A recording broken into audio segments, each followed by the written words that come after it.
Cover speech.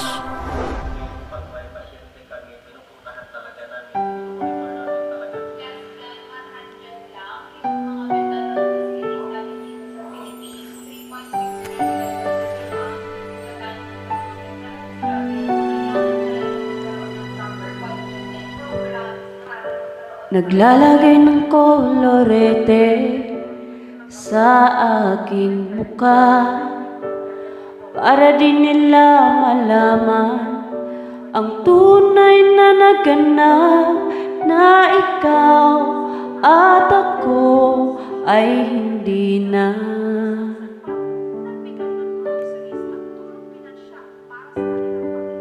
Iniinsayo pa ang mga ngiti para di halata. Damdamin ko'y pinipigil, sa loob umiiyak, dahil ikaw at ako ay hindi na.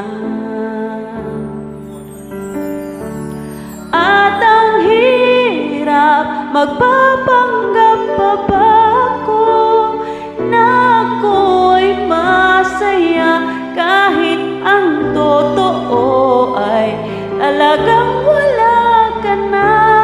At kung bukas pagmulat ng aking mata, may mahal ka ng iba, wala na akong magagawa, di ba?